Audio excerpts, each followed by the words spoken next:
नमस्कार दोस्तों, आप देख रहे हैं हमारा मेट्रो लाइव। मैं हूं राजकुमार अग्रवाल।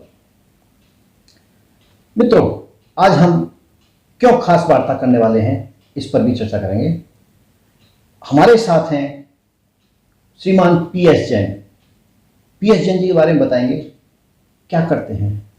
मैं संक्षिप्त में बता दूं, आप एक अधिवक्ता भी हैं। शुरू करते हैं। नोएडा एक ऐसा महानगर है और नोएडा प्राधिकरण जिसे हम कॉम्प्लेक्स कहते हैं, उस कॉम्प्लेक्स के अंदर कुछ समस्याएं यहां के रहवासियों की बनी हुई हैं। उन समस्याओं को लेकर के हमारे जैन साहब कुछ ना कुछ अपने सही समय पर कार्य करते रहते हैं। आज एक ऐसा कार्य भी इन्होंने किया है जो उत्तर प्रदेश के इलाहाबाद उच्च न्यायालय में विचाराधीन है, जिसे कह सकते हैं PIL, पब्लिक इंटरेस्ट लिटिगेशन। क्यों डाली है और इसकी जरूरत क्या थी, ये भी हम आपको बताएंगे। तो सबसे पहले जैन साहब, स्वागत है आपका हमारा मेट्रो में। धन्यवाद। आप हमें बताइए, आपने जो PIL उच्च न्यायालय में जो डाली है वो क्या सोच के डाली है? नोएडा का आप क्या विकास और क्या विनाश, दोनों में कोई अंतर कर पाएंगे? PIL जो डाली आपने। नहीं, नोएडा का काफी तेजी से विकास हो रहा है। ये विकास यदि चलता रहेगा, PIL से विकास की गति में कमी नहीं आएगी, क्योंकि हमारे प्राधिकरण के अधिकारी बहुत अच्छा काम कर रहे हैं और डे बाय डे विकास प्रगति पर है। जगह जगह नए नए एलिवेटेड रोड बन रही है। हमारे यहाँ सफाई की व्यवस्था पहले से बहुत ज़्यादा बेहतर है और मेट्रो वगैरह काफ़ी अच्छी बढ़ रही है। तो इस तरह हमारा विकास तो तेजी से हो रहा है, ये चलता रहेगा, ये इसका कोई रुकावट नहीं आएगी।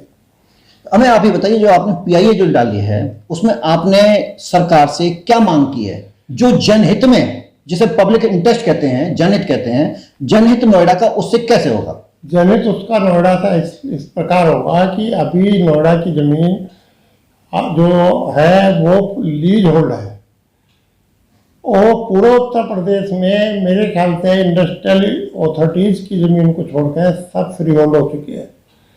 तो हमारा कहना था कि आज हम 50 साल बाद, 48 साल बाद बैठे हैं, तो हमारी लीज का समय कम होता जा रहा है। तो उसके बाद हमारा भविष्य, हमारे बच्चों का भविष्य अंधकार में है, तो हमें इस प्रॉपर्टी का फ्री होल्ड राइट मिलना चाहिए। तो उसके लिए हमने ये PIL डाली है। इसकी डिमांड हमारे नोएडा के काफ़ी लोग पहले से ही करते रहे हैं, काफ़ी संस्थाएं इसकी डिमांड करती रही हैं और सबके उस प्रयास के बाद हमने भी अपना उसमें प्रयास जोड़ा है, क्योंकि हमने ये देखा कि प्राधिकरण द्वारा 2018 में भी एक प्रस्ताव बना के भेज दिया गया। क्यों बनाया?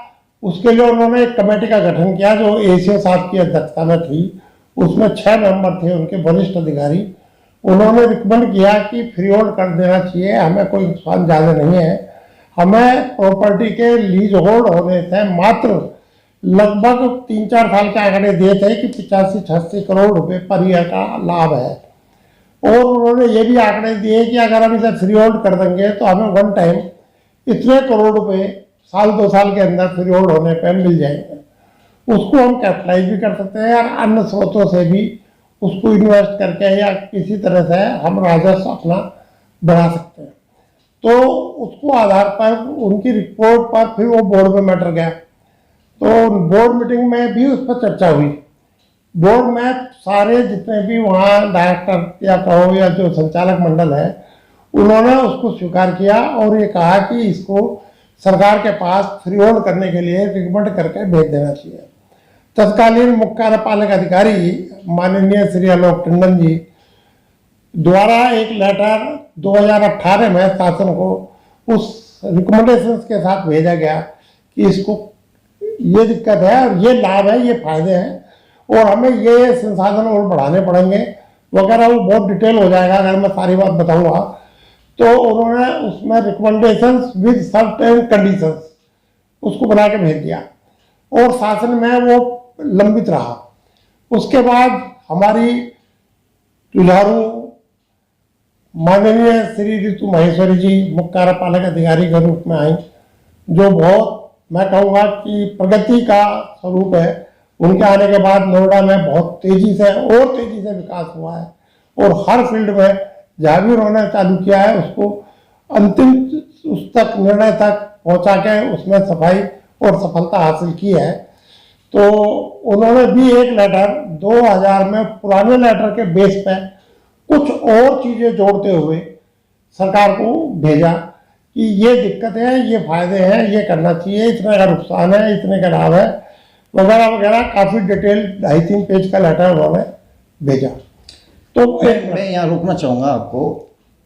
मैं यहाँ आपको अवगत करा दूँ, इस समय उत्तर प्रदेश में बीजेपी भारतीय जनता पार्टी की सरकार है और यहाँ के उत्तर प्रदेश के मुखिया योगी जी हैं।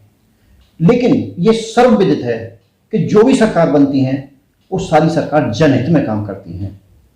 और नोएडा 1976 से अपनी स्थापना को लेकर के आज तक चला रहा है और बड़ी जो तेजी से विकास नोएडा ने किया है। तो आपका ये कहना है कि अभी तक जनहित में नोएडा ने ऐसा कोई कार्य नहीं किया, उसकी मांग हमारे पीएस जैन साहब कर रहे हैं, ऐसा ही?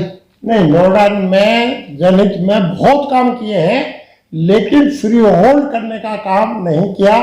जबकि 18 में भी और 20 में भी जो आपने कहा, मैं किसी पार्टी की सरकार के बारे में नहीं कहता, लेकिन यही सरकार 18 में थी, यही सरकार 20 में थी और यही आज है। तो वो लंबित पड़े हैं प्रस्ताव जो प्राधिकरण द्वारा भेजे गए हैं। तो हमने सिर्फ पीआईएल में यही रिक्वेस्ट की है कि जो प्रस्ताव यहाँ से भेजे गए हैं, शासन उनका शीघ्र शीघ्र निर्णय ले, नहीं है तो ये हाई कोर्ट उस पर निर्णय करवा दे। तो हाई कोर्ट ने अपनी सुनवाई के बाद 3 हफ्ते का समय उनको दिया है कि इस पर जो भी आपको सरकार का निर्णय लेना है वो इसका निर्णय बताए।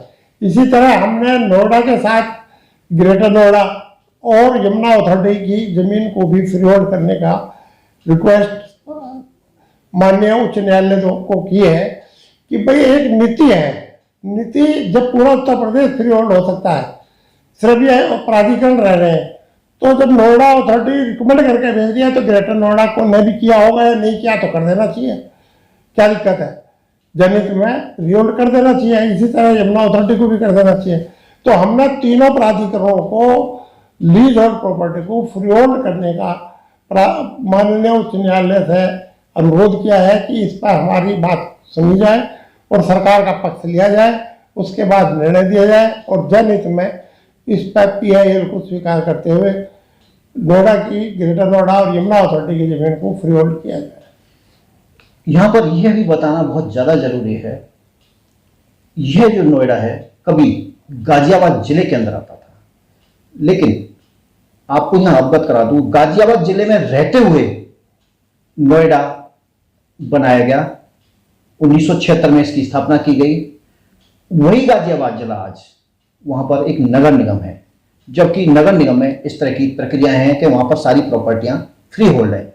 उससे हमने क्या सीख ली, उससे हमने क्या जाना, ताकि हम ये चर्चा कर सकें कि गाजियाबाद से हमने ये सीख ली तो हमारा ये विकास होगा, गाजियाबाद से हमने ये सीख ली तो ये हमारा नुकसान होगा। क्योंकि सरकार जो चलती है या ये कहें जिला जो चलता है, ये आम आदमी के पैसे से चलता है। जो अप्रत्यक्ष और प्रत्यक्ष रूप में जो कर जाते हैं उससे सरकारें चलती हैं, उसी से प्रशासन चलते हैं। उनकी सैलरी आम आदमी जैसे मैं और आप सब जो दे रहे हैं उससे चलता है। लेकिन सारी सरकारें जो कार्य करती हैं जनहित में करती हैं। अब ये कितना कारगर होता है कि नोएडा को फ्री होल्ड कराया जाए, होना चाहिए, ये एक गर्व में है। आपका क्या कहना है?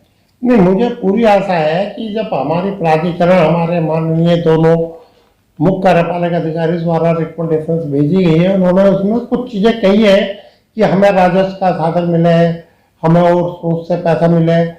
फ्री होल्ड होने में मात्र उनके हिसाब से जो उन्होंने लेटर भेजे हैं, हमने सब कागज आरटीआई में लिए हैं, 84-85 करोड़ रुपए पर ईयर का नुकसान है जो उनको राजस्व में कमी आएगी। लेकिन उससे कहीं ज़्यादा राजस्व इनको दूसरे साधनों से मिल जाएगा फ्री होल्ड होने के बाद, तो इसमें कोई दिक्कत नहीं है। हम कहते हैं कि जैसे नक्शा पास होने की व्यवस्था है गाजियाबाद में, यहाँ भी हो, कोई दिक्कत नहीं है।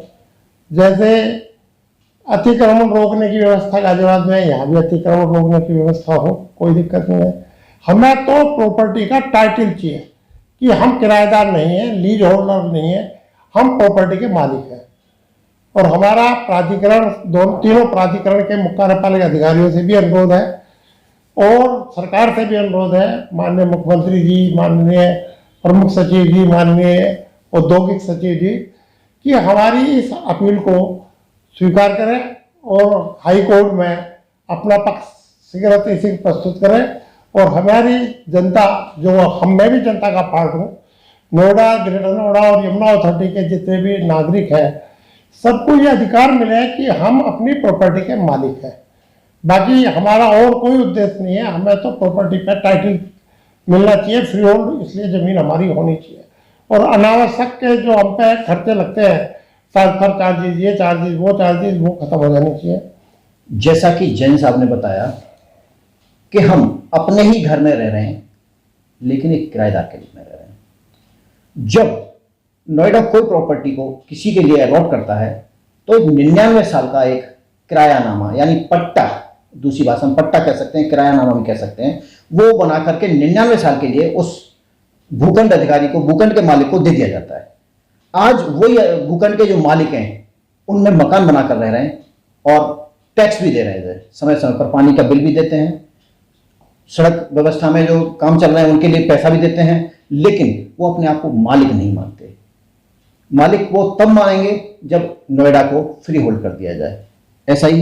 बिल्कुल सही कहा। पहले 99 साल का पट्टा होता था, आजकल 90 साल का पट्टा होने लगा है। अब जो नई अलॉटमेंट हो रही है, मेरी जहाँ तक जानकारी है कि वो अब 90 साल की पट्टे पर अलॉट हो रही है। 99 पर तो शुरू में हुई थी जब प्राधिकरण बना था। अब अंतिम पड़ाव में हम यही कहना चाहेंगे, जैन साहब ने जो मांगे की हैं, जो मांग जनहित में की हैं, जनता के हित में की हैं, और सरकार का भी दायित्व है कि जो कार्य करती है वो जनहित में करती है, तो इस पर जरूर विचार करें।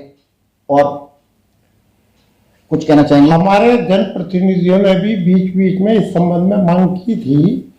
हमने तो सबकी बात को आगे बढ़ाया है और सरकार से ये अनुरोध किया है इस PIL के माध्यम से कि इस पर निर्णय लें और हमारी जमीन को फ्री होल्ड किया जाए, फ्री होल्ड किया जाए।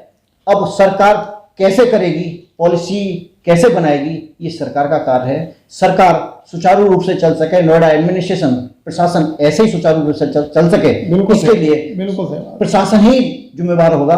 वो क्या तय करता है, लेकिन नोएडा रहवासियों को मालिकाना हक चाहिए, हक मिलना चाहिए।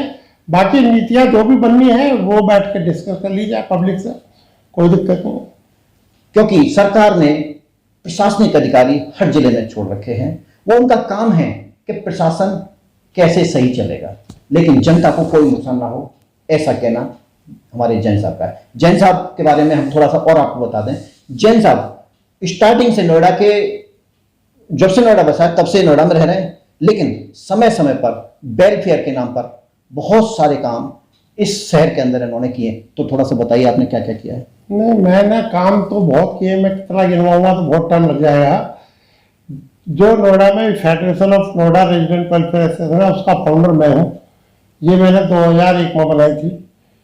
5 साल मैं इसका संस्थापक सेक्रेटरी जनरल रहा, क्योंकि रजिस्ट्रेशन इसका 1 साल बाद हुआ और 2-2 साल के 2 पीरियड थे, 4 साल के, तो इसलिए मैं 5 साल रहा। उसके बाद अगली कमेटी को मैंने हैंड ओवर कर दिया।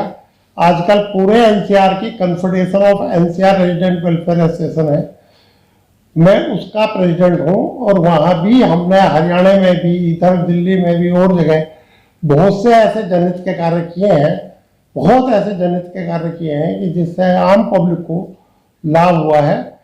मैंने नहीं किया है, हमारी संस्था ने किया है, क्योंकि हमारी संस्था में बहुत बुद्धिजीवी लोग हैं और वो बुद्धिजीवी लोग ही संस्था को चलाते हैं। मैं तो एक निमित्त मात्र हूँ, अध्यक्ष हूँ बस। मैं यहाँ ये कहना चाहूँगा, हर आम आदमी सरकार तक नहीं पहुँच सकता है, लेकिन बीच में बहुत सारे घटक दल होते हैं, जैसे कि आपने रेजिडेंट वेलफेयर एसोसिएशन बना रखी है, कोनर बना रखी है, बहुत सारे फेडरेशन बना रखे हैं। ये घर घर तक जुड़े हुए हैं, ये घर से जुड़े हुए हैं, तो ये राजनीति से जुड़े हुए हैं, राजनीति से जुड़े हुए तो सरकार तक जुड़े हुए हैं। ये एक कड़ी है इसी तरह से चलती रहती है। लेकिन सारे कार्य जनहित में होने चाहिए। जनता में ऐसा कोई मैसेज नहीं जाना चाहिए, ऐसा कोई संदेश नहीं जाना चाहिए कि सरकार जनहित में कोई कार्य नहीं कर रही है। आज के लिए इतना ही। हमारे साथ थे PS जैन जी, जो समय समय पर अपनी बड़ी बेबाक राय शहर के लिए, समाज के लिए और देश के लिए रखते रहते हैं। नमस्कार। नमस्कार।